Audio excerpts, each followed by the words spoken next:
Car आइए, मैं doctor Hasan Khan Kulkarni, Indira Gandhi सरकारी प्रथम दर्जे कॉलेज सागर।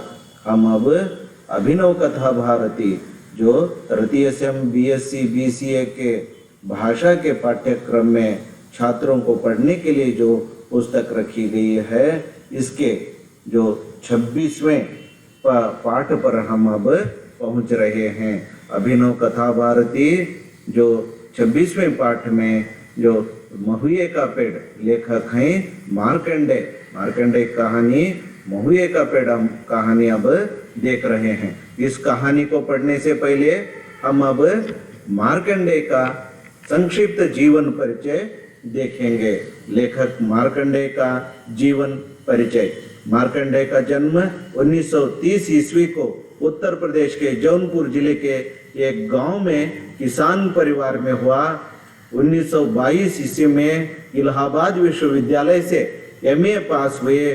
उन्होंने एमए पास कर लिया। हिंदी में कबीर साहित्य में लोक तत्व विषय पर शोध कार्य करके उन्होंने पीएचडी उपाधि पा ली और आगे चलकर वे साहित्य की रचना, कहानी साहित्य में जो अपना योगदान दिए हैं। साहित्य जो उनकी पहली कहानी है गुलरा के बाबा, पान फूल, बीच के लोग, हंसा जाई अकेला, महुए का पेड़, दूध और दवा आदि उनके अत्यंत प्रसिद्ध कहानियां हैं। वे कथा नामक पत्रिका का संपादन भी करते थे। कथा नामक पत्रिका के संपादक भी थे वे। तो लेखक मार्कंडेय ने महुए का पेड़ जो कहानी लिखे हैं उसका सारांश संक्षिप्त में अब हम 26वें जो सेशन में हम देखेंगे। मार्कंडेय ने महुए का पेड़ कहानी में मनुष्य एवं प्रकृति के प्रेम वात्सल्य को केंद्र में रखकर लिखा है। महुए का पेड़ और दुखना स्त्री का संबंध माँ बेटे जैसा है। दुखना यहाँ एक विधवा स्त्री है। शायद उसके पति स्वर्ग सिधार चुके हैं। अकेली वह जीवन बिता रही है। एक छोटी सी झोपड़ी, उसमें एक छोटी सी मटकी, थोड़े से मिट्टी के बर्तन और एक छोटी चारपाई के साथ झोपड़ी में जीवन बिता रही है। महुए का पेड़ उसका सहारा है। वो छोटा जब पेड़ था उसे पानी डालकर उसकी रक्षा करके आज बड़ा कर चुकी है। तो उसे माँ बेटे के तरह, अपने बेटे की तरह उसे पाला पोसा है, उसकी रक्षा करती है। वह उसकी छाया में रात दिन खुश रहती है। पति के मृत्यु के बाद उसकी सारी जमीन ठाकुर ने हड़प ली थी और अब ठाकुर की नजर उसके एकलौते महुए के पेड़ पर भी पड़ी थी। तो जमीन जो दुखना के पति मरने के बाद उसकी सारी जायदाद ठाकुर, गांव के ठाकुर अमीर सब अपने कब्जे में कर ली थी। अब जो उसका एक जो पेड़ था, एकलौता पेड़ जो उसकी रक्षा रात दिन करती थी, उस ठाकुर की नजर अब पेड़ पर भी पड़ी थी। वह पेड़ वह हर दिन उसे, अथवा कभी कभी मौका मिलता है तो वह पेड़ देने के लिए कहता था और कटवाने के लिए कहता था। दुखना अपनी संपत्ति जाने पर, सभी उसकी संपत्ति खो गई थी। खेत गया था, पैसे, उसकी फसल सभी जा चुकी थी। दुखना अपनी संपत्ति जाने पर महुए के पेड़ से चिपके रहती थी। साथ ही साथ अपनी भारतीय लोक संस्कृति और परंपरा को सुरक्षित रखने का प्रयत्न भी वह करती थी। जो हर दिन घर के सामने गोबर लिपना और रंगोली डालना और जो एक आदर्श महिला का जीवन वह जी रही थी। तो गांव में सभी बूढ़ों को सताने वाले थे, लेकिन दुखना को सताने वाला कोई नहीं था। वहां के बूढ़ों के साथ छेड़छाड़ करने वाले बहुत लोग थे, लेकिन दुखना को छेड़ने वाला कोई नहीं था, क्योंकि छेड़छाड़ करने पर वह गुस्सा करती थी, बुरी बुरी गालियां बकती थी। इसलिए डर के मारे कोई उसके जिक्र को नहीं जाता था। बूढ़ी स्त्री चौथी को करम दिन कहने पर गुस्सा आ जाता था। बूढ़ी नाथू को करेला कहने पर गुस्सा आ जाता था। वे गालियां बकने लगते थे। तो इसके जो दुखना को, उसके जिक्र को आने वाला कोई नहीं था। जो यह इस प्रकार गांव में एक सरल जीवन चलाते हुए अपना जीवन बिता रही थी। दुखना को गांव में बच्चे आजी कहकर पुकारते थे, औरतें मैया माँ कहकर पुकारते थे, बड़े बुद्धिमान आदमी चाची कहकर बुलाते थे। दुखना के पति मर चुके थे, उसका सारा खेत ठाकुर जो हड़प लिया था, अब उसके पास रहने के लिए एक झोपड़ी और जो मैं पहले बताया कुछ मिट्टी के बर्तन और एक मिट्टी का घड़ा मात्र था। तो वह सरल जीवन जो जी रही थी। तो दुखना की उम्र अब 50 साल की है, उसका जो अपना कहने वाला कोई सहारा नहीं है। बच्चे की तरह पेड़ को पाली थी, अब उसकी छाया के नीचे अपनी रक्षा पा रही थी, अपना जीवन बिता रही थी। उस पेड़ से गिरने वाले सफेद फूल स्वर्ग से गिरे जैसे लगते थे, उसे देखकर खुश होती थी। देर तक झोपड़ी के सामने बैठी रहती थी। महुए के पेड़ के जो छोटे छोटे सफेद फूल हैं, जो आइस के टुकड़ों के जैसे जो उसके सामने गिरते रहते थे, स्वर्ग से जो देवी देवताएं उसके सामने फूल बरसा रहे हो, 14वीं का चांद हो, 15वीं का चांद हो, वह फूलों को चंद्रमा की छाया में देखकर खुश होती थी। चंद्रमा की छाया में बैठकर वो खाना खाती थी, वो अपना दिन इस प्रकार गुजारा करती थी। दुखना के मन में तीर्थ यात्रा की आज जागी थी।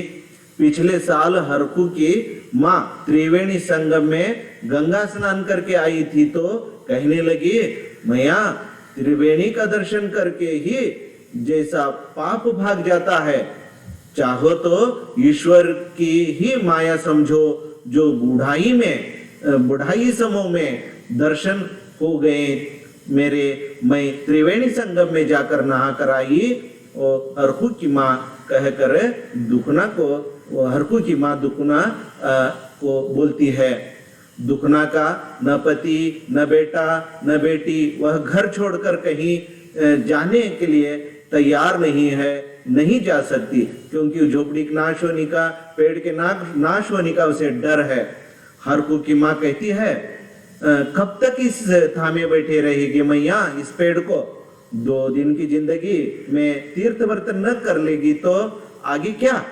यह बात सुनकर दुखना तड़प जाती है और ठाकुर के पेड़ कटाने की बात बता देती है। तो हरकू की माँ कहती है, पेड़ बेचकर तीर्थ व्रत कर लो।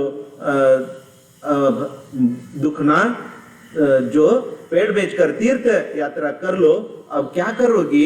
जिंदगी के कुछ दिन हैं।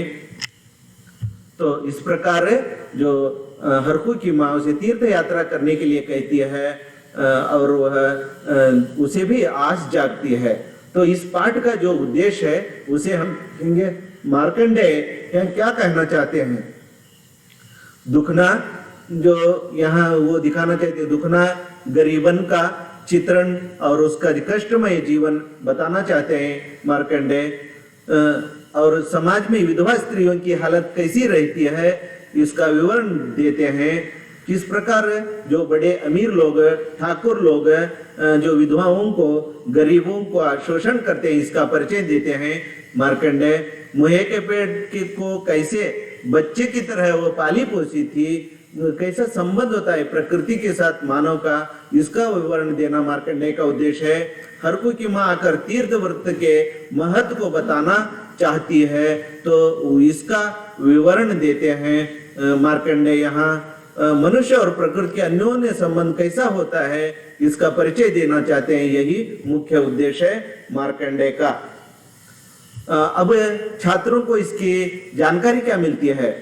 तो उसी प्रकार दुखना गरीबन के जीवन का चित्रण छात्रों और पाठकों को यहाँ मालूम होता है। समाज में विधवा स्त्रियों की हालत कैसी रहती है इसका परिचय छात्रों को मालूम होता है।